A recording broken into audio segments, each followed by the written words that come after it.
Hi everybody, this is Brian Koo with another ROK video, and today I'm going to talk about the attack mode feature and show you a really good way to use the attack mode feature when you're fighting in big open field battles in Rise of Kingdoms.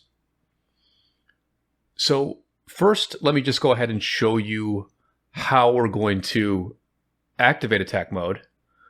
So first off, as I target the ground here, you can see that there are only two options, teleport and march.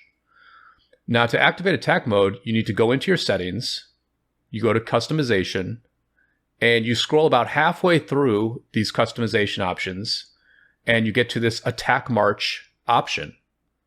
And there's a little description here, and you just toggle on attack march in green. And now if I target the ground again, you can see that there are three options, including the attack march option. And so you use the attack march option by selecting your troops on the right sidebar. You'll see that with attack march, I'm not hitting the barbarian. Attack march is not going to hit barbarian troops. However, if there was an enemy troop, a march in red that was on my path, then in that case, my marches would have stopped and they would have started to hit the enemy because they were in attack march mode. Now, I'm also going to show you now in real battles how I'm using attack march. So you might have seen it there. I basically targeted behind all of these enemy marches. And now my marches are walking towards this fight in attack march mode. And the marches have now picked up an enemy, and they automatically attacked that enemy. I'm not doing anything right now. I'm literally just, well, actually, at this point, I've now pulled my marches away, right? So, basically what I do here is I set an attack march way behind the enemies. I then watch my marches march towards the enemy. They will pick up a target along the way. And once I feel like my marches are being pulled out of position, I will then select them and just right click on the ground somewhere, behind my team. And that will retreat my marches, right? And then I go back in. I again attack march, target behind the enemies. All my marches are selected for attack march. And then they just go right into the battle. And I have found this to be a pretty good way of fighting, actually, especially in very big open field fights where it's very hard to control your marches and it's often difficult to target an enemy.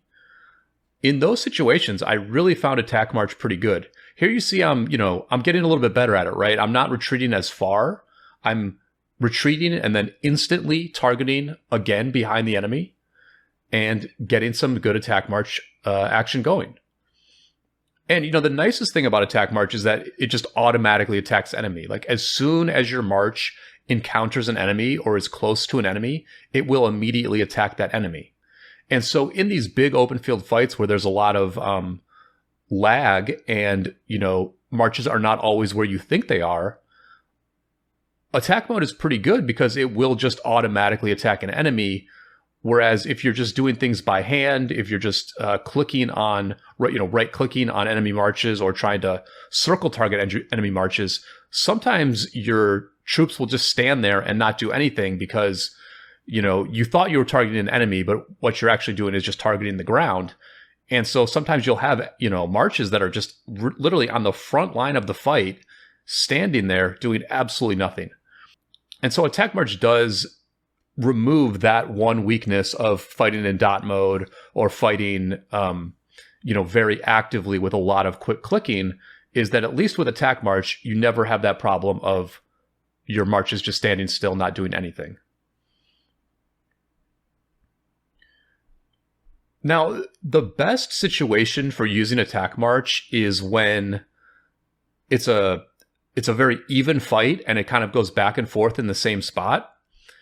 In this particular fight here, we are definitely overrunning our opponents, and you'll see that attack march is not really that effective because, what happens is all the enemies are running away, and so it's very easy for your marches to get pulled out of position. I would imagine I'm going to retreat here very quickly, very soon here. Looks like I'm waiting to just finish off this Lu Chi, perhaps. And the other thing to keep in mind is that, when you're doing attack march, if you do kill an enemy, the attack march continues. Your marches don't actually retreat. You actually just move on from attacking one enemy. You continue on your path, and you just pick up the very next army that is, that's in your way, basically. And, if you look at the right side of the screen, on the top right, you'll see that my Trajan is in attack march. And what happened in this situation is that my Trajan was very far away. My other marches had died at a different time than the Trajan. So 4 of my marches were getting ready to fight in this, battle that's on the screen, whereas my Trajan was several minutes away walking here. And so what I did was I put that Trajan on attack march because I knew I was not going to be watching the Trajan, but I wanted the Trajan to attack any enemy marches that ambushed him on the way to this fight. And what you're going to end up seeing is you're going to see this Trajan get ambushed, and you will see the Trajan fight. I don't actually even look. I'm not paying attention to that Trajan at all. But watching this video, I noticed, the Trajan actually ends up getting ambushed and attacking back, which, is simply a much better trade than having a march that is just walking aimlessly while an enemy hits it all along the way. In this case, the Trajan will stop and fight the enemy because the Trajan is on attack march. You'll also see here that my Justinian is not part of this. I finally noticed that the Justinian is off screen. And that is one thing you want to keep in mind with attack march, is that you really are using the right-hand side of the screen to select your marches. It's not one of those things where you use a hotkey and then you use your mouse to left or right click on the screen. You're targeting the ground, you're holding on the ground to create that target, and you are in fact clicking the checkbox to select all of your marches. So it is a slightly different type of fighting than the PC heavy style where we use hotkeys to select our marches and we use the right mouse button to target either the ground or target an enemy.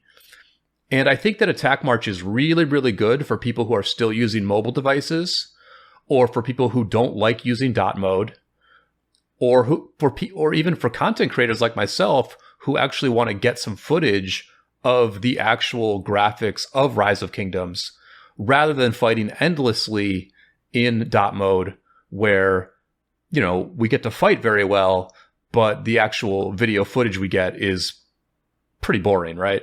Like, this is pretty cool. This is some good footage here. I've got the graphics. The graphics are kind of low, but I don't have simplified marches on. I'm using attack mode to, move through the enemy.